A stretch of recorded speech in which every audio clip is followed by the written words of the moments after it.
My mother didn't even look up when she said it. Your promotion doesn't count. My father didn't hesitate either. You got lucky. Most people would defend themselves. I didn't.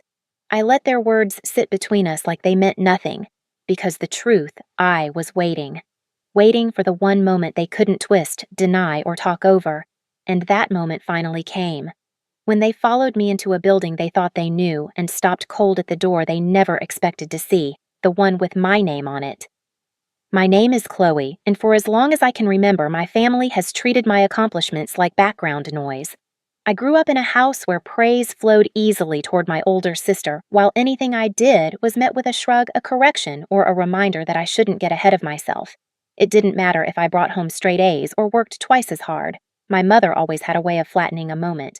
My father followed her lead sometimes without even realizing he was doing it. That was just the rhythm of our house, her voice deciding the value of things, his voice agreeing, and mine learning to stay small.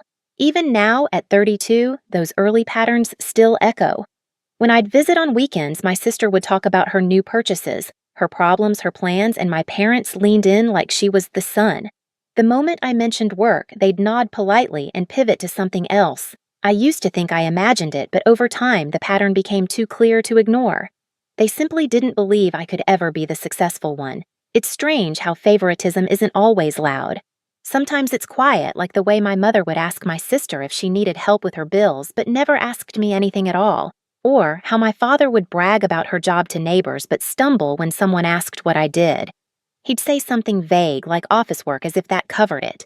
As if specifics didn't matter, because I didn't matter.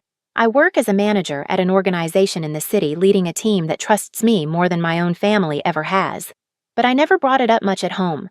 Talking about success in a place that believes you're incapable feels like pouring water into sand. It disappears before it lands.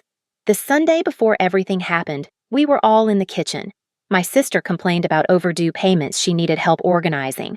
My mother turned to me with that tone she uses when she's pretending to be thoughtful. Maybe you can handle her paperwork, Chloe. You're not too busy, right? It wasn't a question. It was a certainty. In her mind, my work couldn't possibly matter. My father didn't look up from his coffee when he added, "She's got time. She always does." Maybe that was the moment something finally shifted inside me. I didn't argue. I didn't correct them. I simply nodded. And that quiet nod was the beginning of everything they never saw coming. I drove home that evening, replaying their voices in my head, each word hitting the same bruised place that had never fully healed. I had walked into that kitchen thinking maybe, just maybe, sharing my promotion would shift something. That after years of proving myself, they might finally see me differently. But when the moment came when I said I got promoted last week, it took my mother less than 3 seconds to cut it down. "Your promotion doesn't count," she said, wiping her hands as if she were brushing away crumbs. No curiosity, no congratulations, just a verdict. My father didn't even glance up. "You got lucky," he added, like he was commenting on the weather. My sister laughed softly, scrolling her phone. "Must be nice. Anyway, Chloe, when can you look at my bills? I need them sorted by Friday." The room kept moving, but I didn't. Something inside me tightened, not anger, not sadness, but a clarity I hadn't felt before. I realized standing between the sink and the kitchen island that nothing I ever said would matter to them. Words only gave them more opportunities to diminish me. So for the first time, I stopped giving them words. I just said, "I can look at your paperwork. Bring it to my office tomorrow." My mother raised an eyebrow. "Your office? Why there?" The disbelief in her voice wasn't subtle. "It'll be easier," I said. "More space." My father waved a hand. "Just print it at home or something. No need to act fancy." I didn't respond.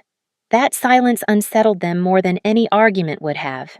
On the drive back to my apartment, the city lights blurred against my windshield, and I thought about all the times I had tried to prove myself, all the achievements I tucked into conversations hoping they would finally stick, all the quiet disappointments I swallowed when they didn't.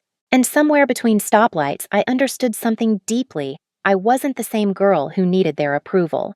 I had built a career, a life, and a confidence that didn't rely on their belief. They just didn't know it yet. When I walked into work the next morning, my team greeted me with the warmth I never received at home. Someone had left a small card on my desk. "Congratulations, Chloe. You earned every bit of this."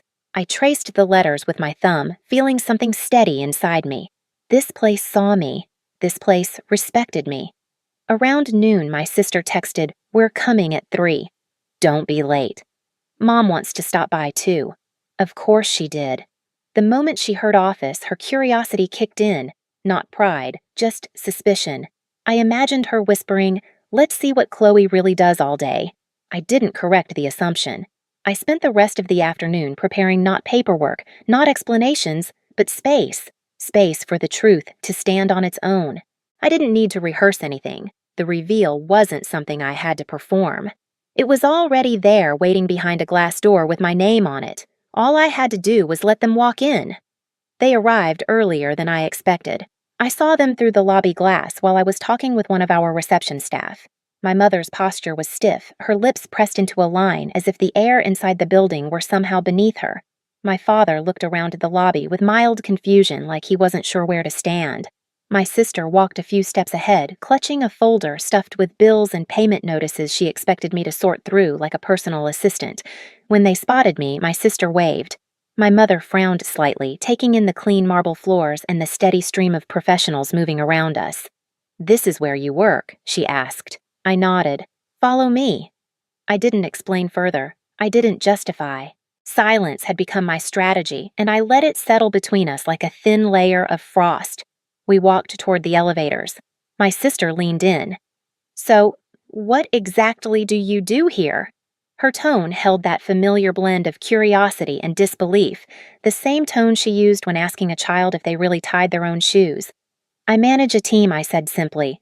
My mother scoffed a soft breath through her nose. "Manage what papers?" I pressed the elevator button. Something like that. The elevator doors opened and they stepped inside, expecting me to hit a button somewhere near the middle floors where temporary staff or small departments usually sat. Instead, I pressed one of the highest floors. My mother's eyes flicked to my hand, then to the glowing number. "Why are we going up so high?" she asked. My father shifted beside her.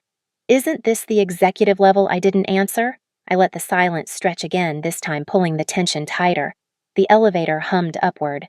My sister let out a nervous chuckle. "You're not, giving us a tour, right? We just need help with the paperwork." "We'll get to it," I said. The elevator doors opened to a quieter hallway, carpeted calm with glass offices lining both sides. The energy here felt different, focused, controlled. People passing by nodded at me in recognition. "Good afternoon, Chloe," someone said as they went by. My mother blinked. They know you."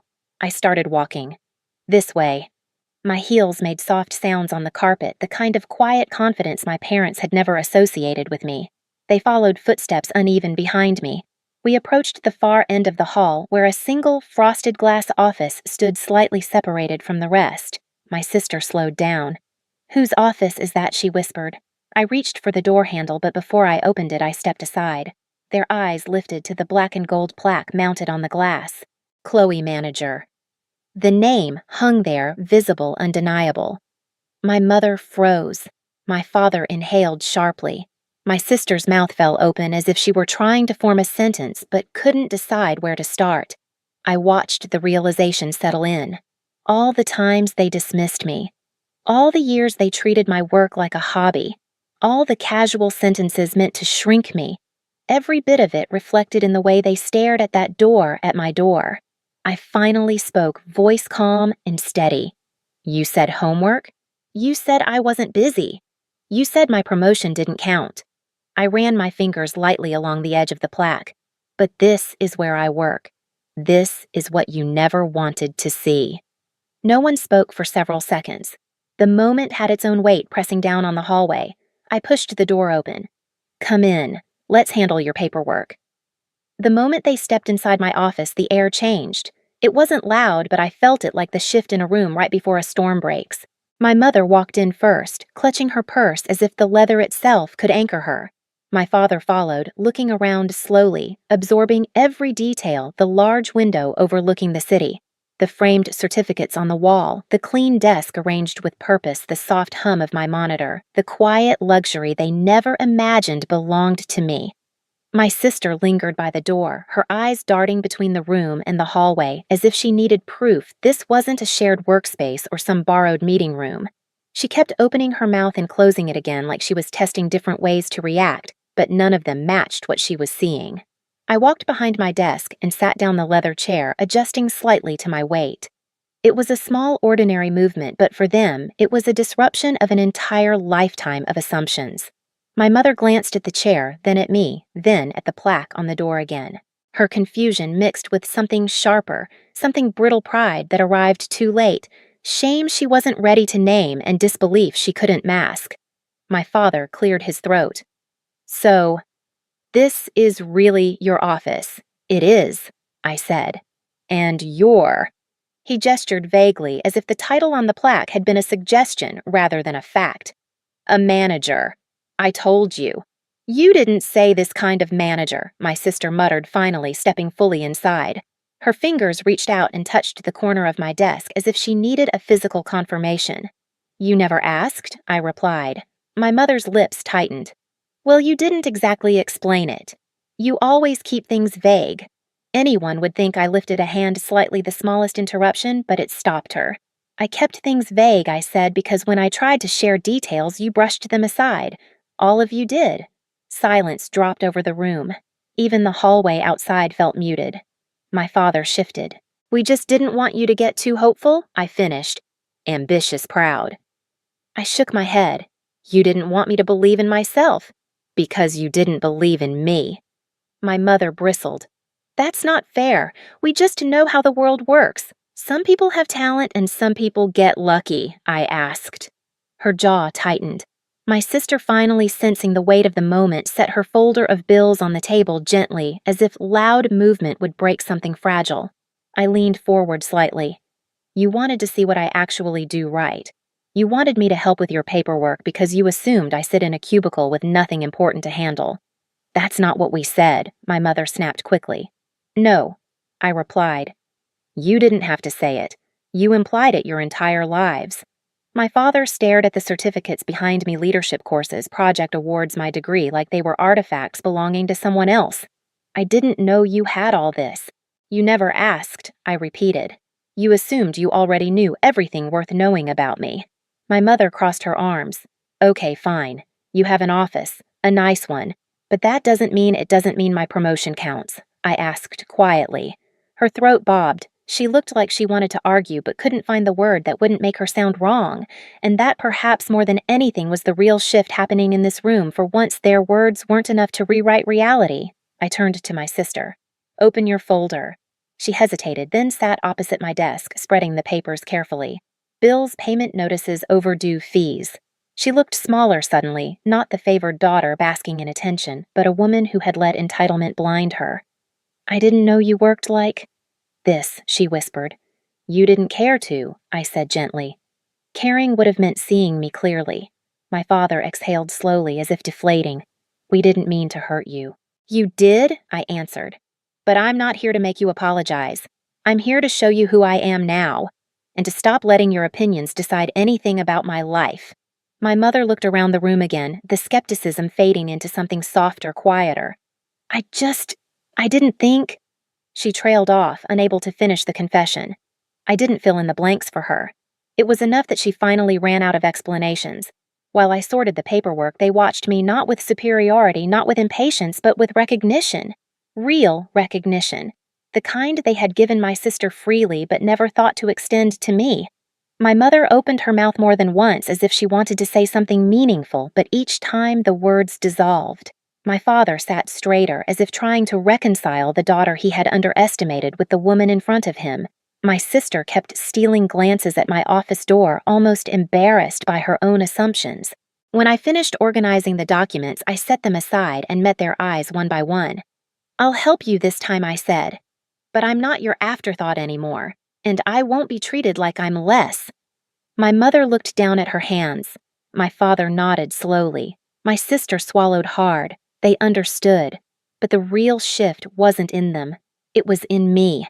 For the first time, I felt the ground beneath my own feet, steady, solid mine. I stood, walked to the door, and held it open. Come on, I'll walk you out. They moved quietly, almost reverently, stepping past the plaque with my name on it, as if seeing it again might change them a little more. Maybe it would, maybe it wouldn't. But that wasn't my burden anymore. At the elevator, my mother finally spoke. "Chloe, why didn't you ever tell us all this?" I looked at her. "Because you never listened when I tried." The doors opened with a soft chime. They stepped inside, still carrying the weight of their realization. I stood in the hallway watching the doors close between us, not as a barrier, but as a separation I had needed for years. And when the elevator descended, I walked back to my office, my name waiting for me exactly where it belonged. When I returned to my office, the late afternoon light had shifted, turning the room a soft gold. It felt quieter than before, not empty but settled, like something heavy had finally been put down. I sat at my desk for a moment, letting the silence stretch. For years, I'd imagined what it would feel like to finally be seen by my own family. I thought it would be triumphant, loud, explosive, but instead it felt peaceful. My phone buzzed. A message from my sister, thanks for helping. And, "I'm sorry we didn't know." I typed back, "You could have known. You never asked." Then I set the phone aside. A few minutes later, my father texted as well, short, clumsy, but honest. "We were wrong about you. Proud of you, Chloe. It wasn't perfect, but it was real." My mother didn't text. I wasn't surprised. She wasn't the kind of person who apologized through a screen. If anything, she would sit with her thoughts for days, maybe weeks before deciding what to say. And for once, I wasn't waiting for her. Before leaving for the day, I organized the last of the paperwork I'd promised to help with. I did it efficiently without resentment. Helping them wasn't the issue, it never had been. The issue was being treated like I had nothing to offer. Now they knew better. As I turned off the lights and stepped into the hallway, I felt lighter. Not because they had changed, but because I finally had. I walked out of the building that evening with the city humming softly around me, the sky turning a deep blue. For the first time, I wasn't carrying their doubts with me. My life, my work, my worth, they weren't up for debate anymore. Sometimes you don't win by shouting or proving anything. Sometimes you win by letting people walk straight into the truth they never bothered to see. And if you've ever been underestimated by the people who should have known you best, you're not alone. Share your story below and don't forget to subscribe for the next one.